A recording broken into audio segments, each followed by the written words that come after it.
പിന്നെ മുകളിലേക്ക് കയറുമ്പം കൂടെ നിൽക്കുന്നവരെ നോക്കുകയും താഴേക്ക് ഇറങ്ങുമ്പോഴും അവരുണ്ടാവും സപ്പോർട്ട് ചെയ്യാൻ. അല്ലെങ്കിൽ മുകളിൽ ഇവരെ നോക്കാതെ പോയി കഴിഞ്ഞാൽ താഴേക്ക് വരുമ്പോൾ ആരും നിങ്ങളെ നോക്കില്ല. അത്രയേ ഉള്ളൂ. അപ്പോൾ വളരെ സന്തോഷം, ഒരുപാട് സന്തോഷം. Thank you so much. ഈ നിങ്ങളുടെ വിലയേറിയ സമയത്തിന്, സ്നേഹത്തിന്, നിങ്ങളുടെ പ്രാർത്ഥനയ്ക്ക് ഒരുപാട് നന്ദി. Thank you. ദാദാസാഹേബ് ഫാൽക്കെ പുരസ്കാര നേട്ടത്തിൽ സന്തോഷം പങ്കുവയ്ക്കുകയായിരുന്നു, എല്ലാവരോടും നന്ദി അറിയിക്കുകയായിരുന്നു മലയാളത്തിൻ്റെ പ്രിയപ്പെട്ട മോഹൻലാൽ. 48 വർഷത്തെ സിനിമാ ജീവിതമാണ്. അതിൽ കിട്ടിയ ഏറ്റവും പ്രധാനപ്പെട്ട പുരസ്കാരങ്ങളിലൊന്നായി കാണുന്നു. ഒപ്പം പ്രവർത്തിച്ച എല്ലാവരെയും ഓർക്കുന്നു, ഒപ്പം സഹകരിച്ച എല്ലാവർക്കും നന്ദി പറയുന്നു. ഒരുപാട് മഹാരഥന്മാർക്ക് ലഭിച്ച പുരസ്കാരമാണ്, അത് തന്നെയും തേടിയെത്തി എന്നതിലുള്ള സന്തോഷം പ്രേക്ഷകരുമായി പങ്കുവയ്ക്കുകയായിരുന്നു മോഹൻലാൽ.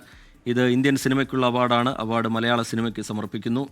48 വർഷമായി തന്നോടൊപ്പം സഹകരിച്ച പലരും ഇപ്പോഴില്ല, അവരെ കൂടി ഈ ഘട്ടത്തിൽ ഓർക്കുകയാണ്. തൻ്റെ സിനിമാ ജീവിതത്തിൽ താങ്ങായി നിന്ന, തണലായി നിന്ന എല്ലാവർക്കും ഈ പുരസ്കാരം സമർപ്പിക്കുന്നു എന്നാണ് മോഹൻലാൽ വ്യക്തമാക്കുന്നത്. ഇനിയും ഒരുപാട് സിനിമകൾ ചെയ്യണം, വ്യത്യസ്തമായ കഥാപാത്രങ്ങൾ ചെയ്യണം എന്നുള്ള ആഗ്രഹമുണ്ട്. ഒരുപാട് ആളുകളുമായി സഹകരിക്കണം എന്ന ആഗ്രഹമുണ്ട്. ഒരുപാട് പേർക്ക് ഈ അവാർഡ് പ്രചോദനമായി മാറട്ടെ എന്നുള്ളതാണ് മോഹൻലാലിൻ്റെ നിലപാട്. അമ്മയെ കണ്ടു, ഈ പുരസ്കാരം കിട്ടിയ കാര്യം അറിയിച്ചു, ആ സന്തോഷം പങ്കുവച്ചു. വിമർശനങ്ങളെ തോളിലേറ്റി നടക്കുന്ന ആളല്ല താൻ, അത് മറക്കൂ എന്നുള്ളതാണ് തൻ്റെ നിലപാട്. നാളെ ദൃശ്യം 3 തുടങ്ങാൻ പോകുന്നു. പുതിയ ചിത്രങ്ങൾ ഇനിയും വരും. ഒരുപാട് പ്രതീക്ഷയോടുകൂടി അതിനെ കാണുന്നു എന്നാണ് മോഹൻലാൽ വിശദീകരിക്കുന്നത്. കേന്ദ്ര സർക്കാരിന് നന്ദി, ജൂറിക്ക് നന്ദി എന്ന കാര്യം കൂടി മോഹൻലാൽ ചൂണ്ടിക്കാട്ടുന്നുണ്ട്. പുരസ്കാരം നേടിയ നിമിഷം അത് വിശ്വസിക്കാൻ കഴിഞ്ഞില്ല. പ്രധാനമന്ത്രിയുടെ ഓഫീസിൽ നിന്ന് വിളിച്ചിരുന്നു. വന്യമായ തൻ്റെ സ്വപ്നത്തിൽ പോലും ഇല്ലാത്ത ഒരു കാര്യമായിരുന്നു. ഒന്നുകൂടി പറയൂ എന്ന് താൻ പറഞ്ഞു. സത്യമാണോ എന്ന് ഒന്നുകൂടി ഉറപ്പിക്കുന്ന നിലയുണ്ടായി. അങ്ങനെ ആ പുരസ്കാരവുമായി ബന്ധപ്പെട്ടുള്ള തൻ്റെ സന്തോഷം അത് പ്രേക്ഷകരോട് വിശദീകരിക്കുകയായിരുന്നു. തൻ്റെ പ്രിയപ്പെട്ടവരോട് സംസാരിക്കുകയായിരുന്നു മോഹൻലാൽ. വാർത്താസമ്മേളനം പൂർത്തിയാക്കി അദ്ദേഹം മടങ്ങുകയാണ്. കേക്ക് കട്ടിങ്ങിലേക്ക് കടക്കുന്നു എന്നാണ് മനസ്സിലാക്കുന്നത്. വിപുലമായ ആഘോഷം, ഈ പുരസ്കാര നേട്ടവുമായി ബന്ധപ്പെട്ട് മോഹൻലാലിൻ്റെ സുഹൃത്തുക്കൾ, സിനിമാ രംഗത്തുള്ള ആളുകളൊക്കെ വലിയ ആഘോഷത്തിലാണ് ഈ പുരസ്കാര നേട്ടത്തെ സ്വീകരിക്കുന്നത്. വലിയ ആഘോഷ പരിപാടികൾ അവർ ആലോചിക്കുന്നുണ്ട്. അതിൻ്റെ ഭാഗമായ ഒരു കേക്ക് കട്ടിങ്ങിലേക്ക് ഇപ്പോൾ കടക്കാൻ പോവുകയാണ് എന്നാണ് നമ്മൾ ദൃശ്യങ്ങളിൽ നിന്ന് മനസ്സിലാക്കുന്നത്. ഒരുപാട് വലിയ സ്വപ്നങ്ങളുമായി വന്നു. സിനിമയ്ക്ക് വേണ്ടി തൻ്റെ ജീവിതം സമർപ്പിച്ചു. വളരെ ആത്മാർത്ഥമായി താൻ ചെയ്ത ജോലിയിൽ താൻ ശ്രദ്ധ കേന്ദ്രീകരിച്ചു. അതിനൊക്കെ കിട്ടിയൊരു അംഗീകാരം എന്നുള്ള നിലയിൽ കൂടിയാണ് അദ്ദേഹം അതിനെ വിശദീകരിക്കുന്നത്. താൻ അധികം സ്വപ്നം കാണുന്ന ആളല്ല, വളരെ കുറച്ച് സ്വപ്നങ്ങൾ മാത്രമാണ് ഉള്ളത്. ലഭിക്കുന്ന അവസരങ്ങളെ മികച്ചതാക്കാൻ തൻ്റെ കഴിവിൻ്റെ പരമാവധി ശ്രമിച്ചിട്ടുണ്ട് എന്ന് മോഹൻലാൽ വിശദീകരിക്കുന്നുണ്ട്. പക്ഷേ ഒരു സിനിമ പൂർണ്ണാർത്ഥത്തിൽ യാഥാർത്ഥ്യമാകുന്നത്, അതിൻ്റെ സൗന്ദര്യം കൈവരിക്കുന്നത് കൂട്ടായ പ്രവർത്തനത്തിൻ്റെ ഭാഗമാണ്. അതുകൊണ്ട് എല്ലാവരെയും ഈ ഘട്ടത്തിൽ ഓർക്കുന്നു എന്ന് മോഹൻലാൽ വിശദീകരിക്കുകയാണ്. എന്തായാലും മലയാളികളെ സംബന്ധിച്ചിടത്തോളം ഏറ്റവും അഭിമാനകരമായ, ഏറ്റവും സന്തോഷകരമായ ഒരു നിമിഷമാണ്. മോഹൻലാലിനൊപ്പം ജീവിക്കാൻ കഴിഞ്ഞു എന്നുള്ളത് തന്നെ വലിയ കാര്യമാണ് എന്ന് വിശേഷിപ്പിക്കുന്ന ആളുകൾ ഏറെയുണ്ട്. അത്രയും മനോഹരമായ കഥാപാത്രങ്ങൾ, അനശ്വരമായ കഥാപാത്രങ്ങൾ മലയാളത്തിന് സമ്മാനിച്ച പ്രിയപ്പെട്ട മോഹൻലാലിനെ തേടി ഈ പുരസ്കാരം എത്തിയിരിക്കുന്നു എന്നുള്ളതിൻ്റെ സന്തോഷമാണ് എല്ലാവരും പങ്കുവെക്കുന്നത്. ഇപ്പോൾ ക്രൗൺ പ്ലാസയിൽ നിന്നുള്ള തത്സമയ ദൃശ്യങ്ങളാണ് പ്രേക്ഷകർ കാണുന്നത്. വാർത്താ സമ്മേളനത്തിന് ശേഷം ഒരു കേക്ക് മുറിച്ചുള്ള ആഘോഷത്തിലേക്ക് അവിടെ കടക്കുകയാണ്, തത്സമയ സംപ്രേഷണത്തിലേക്ക്.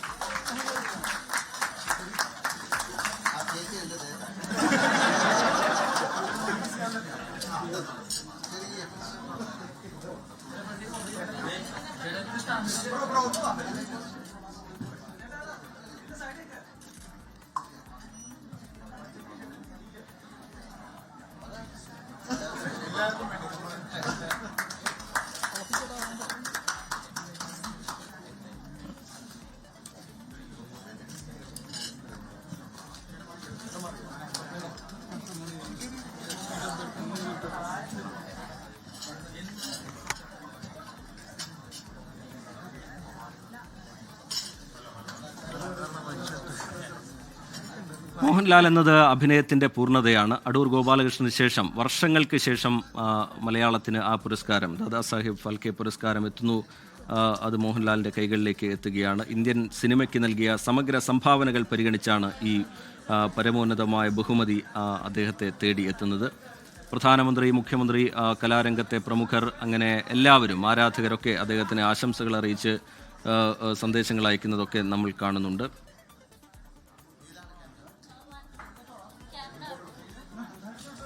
അഭിനയത്തിൻ്റെ എല്ലാ തലങ്ങളിലും അതിൻ്റെ സമ്പൂർണ്ണത കൈവരിച്ച സമ്പൂർണ്ണത കൈവരിച്ച മഹാനടനാണ് അത് മോഹൻലാൽ എന്നുള്ള കാര്യത്തിൽ യാതൊരു തർക്കവുമില്ല. വരും തലമുറയ്ക്ക് ഈ അംഗീകാരം പ്രചോദനമാകട്ടെ എന്നുള്ള കാര്യമാണ് മോഹൻലാൽ ആരാധകരോട് സംസാരിക്കുന്ന ഘട്ടത്തിൽ പറഞ്ഞത്.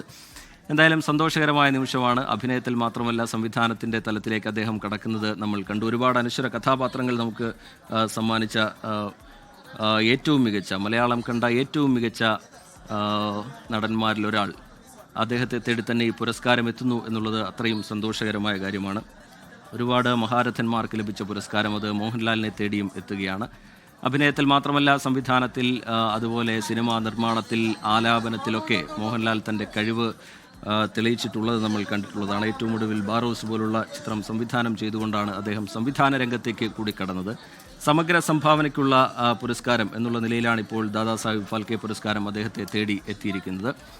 എന്തായാലും എല്ലാവർക്കും, എല്ലാ മലയാളിക്കും ഏറ്റവും സന്തോഷം നൽകുന്ന കാഴ്ചയാണ് നമുക്ക് കൊച്ചി ക്രൗൺ പ്ലാസയിൽ നിന്ന് കാണാൻ കഴിയുന്നത്. ഈ പുരസ്കാരം അതിൻ്റെ സന്തോഷം മോഹൻലാലിൻ്റെ സുഹൃത്തുക്കൾക്കൊപ്പം, സിനിമാ പ്രവർത്തകർക്കൊപ്പം, മാധ്യമ പ്രവർത്തകർക്കൊപ്പം അദ്ദേഹം പങ്കുവെക്കുകയാണ്. കൊച്ചിയിൽ തിരിച്ചെത്തിയതിനു ശേഷം ചെന്നൈയിലായിരുന്നു ഈ അവാർഡ് പ്രഖ്യാപനത്തിൻ്റെ ഘട്ടത്തിൽ മോഹൻലാൽ ഉണ്ടായിരുന്നത്. അതിനുശേഷം അദ്ദേഹം ഇന്ന് രാവിലെ കൊച്ചിയിൽ തിരിച്ചെത്തി നേരെ അമ്മയുടെ അടുത്തേക്കാണ് പോയത്. അമ്മയുമായി ആ സന്തോഷം പങ്കുവച്ചു. ലോകത്തെവിടെയായാലും ഏത് സമയത്തും 24 വാർത്തകളും ഓഗ്മെന്റഡ് റിയാലിറ്റി പാക്കേജുകളും എക്സ്പ്ലെയിനറുകളും വിശദമായി കാണാൻ ഞങ്ങളുടെ യൂട്യൂബ് ചാനൽ നിങ്ങൾക്ക് സബ്സ്ക്രൈബ് ചെയ്യാം.